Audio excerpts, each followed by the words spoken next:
Bonjour, je vous rappelle qu'il y a le coronavirus dehors, donc s'il vous plaît, restez chez vous. Aujourd'hui, nous allons continuer notre travail sur les volumes. Nous avons vu dans la précédente vidéo comment calculer les volumes des solides non pointus comme les prismes et les cylindres. Aujourd'hui, nous allons voir comment calculer les volumes des solides pointus. Si nous voyons les solides pointus comme des pièces, celles-ci seraient pointues comme un chapeau. Les murs ne seraient alors pas perpendiculaires au sol, mais penchés. Dans les solides pointus, on peut citer les pyramides, à base rectangulaire si la base est un rectangle, à base carrée si la base est un carré, à base triangulaire si la base est un triangle, à base hexagonale si la base est un hexagone, etc. On peut noter que les pyramides à base triangulaire peuvent s'appeler aussi les tétraèdes. On peut citer aussi les cônes comme étant des solides pointus. Leur base est un disque. Voyons maintenant comment calculer les volumes des solides pointus. On remarque qu'on a besoin du volume de 3 pyramides pour remplir un prisme droit qui a une base de même surface que nos pyramides. On a vu à la précédente vidéo que le volume d'un pavé droit se calculait en multipliant l'aire de la base par la hauteur. On peut donc en déduire que le volume d'une pyramide est le tiers de celui d'un prisme droit qui a la même base. On peut remarquer ce phénomène pour tous les solides pointus. Donc pour obtenir le volume d'un solide pointu, on multiplie l'aire de la base par la hauteur, puis on divise le résultat par 3. À partir de cette formule générale, nous pouvons trouver les formules pour calculer les volumes de chaque solide pointu. Je vais vous présenter comment retrouver certaines de ces formules. Si vous voulez, vous pouvez vous entraîner à retrouver les autres. Par exemple, pour une pyramide à base triangulaire, qui est un tétraèdre, on calcule dans un premier temps l'aire de la base, c'est-à-dire l'aire du triangle. Pour obtenir l'aire du triangle, je vous rappelle qu'on fait longueur de la base du triangle, grand B, multiplié par la hauteur du triangle, petit h, le tout divisé par 2.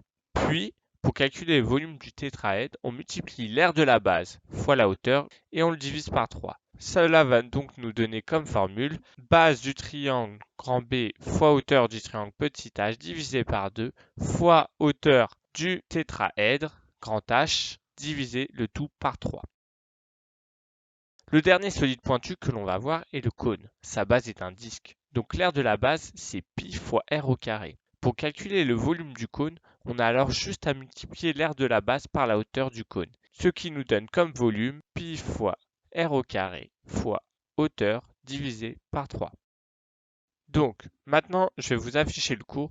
Je vous invite à le recopier. Cela sera vérifié à la rentrée. Grand 2, volume des solides pointus. Petit a, les solides pointus qu'on peut rencontrer. Il y en a plein d'autres, mais je vous en ai mis quelques-uns. La formule, le volume V d'un solide pointu est égal au produit de l'aire de la base par sa hauteur divisé par 3. C'est vraiment la formule qu'il faut retenir.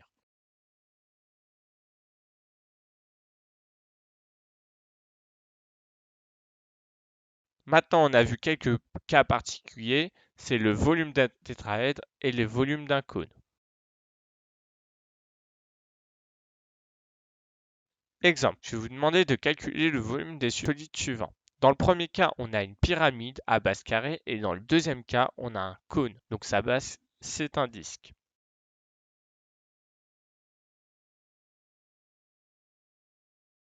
Donc, correction. Dans le premier des cas, on a vu que c'était un carré, la base. Donc, pour calculer l'aire de la base, on fait côté fois côté. Donc, on fait 5 fois 5, ça nous donne 25 cm².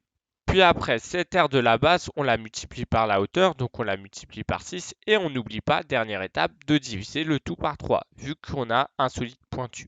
25 fois 6 nous donne 150, et 150 divisé par 3, ça nous donne 50 cm3. On n'oublie pas que là, on est en centimètres cubes, mètres cubes, etc., vu que c'est un volume. Maintenant, pour l'exemple du cône. Le cône ci-dessous a pour hauteur 5 mètres et pour rayon de base 3 mètres. Donc pour calculer l'aire de la base, on se souvient, sa formule pour indice, c'est pi fois r au carré. Donc pi fois 3 au carré. Son résultat exact, c'est 9pi, parce que 3 fois 3, ça fait 9. Donc là, c'est 9pi. 9pi, c'est environ égal à 28,3 mètres carrés. Vous pouvez mettre 9pi ou 23,3 mètres carrés, ça ne change rien. C'est juste que vous serez plus précis en mettant 9pi.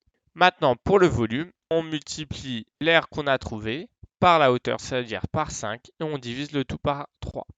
Donc ça nous fait 9pi fois 5, ça nous fait 45pi divisé par 3, ça nous donne 15 pi. 15 pi, c'est environ égal à 47,1 mètres cubes. Vu que mes deux longueurs étaient en mètres, le résultat sera en mètres cubes.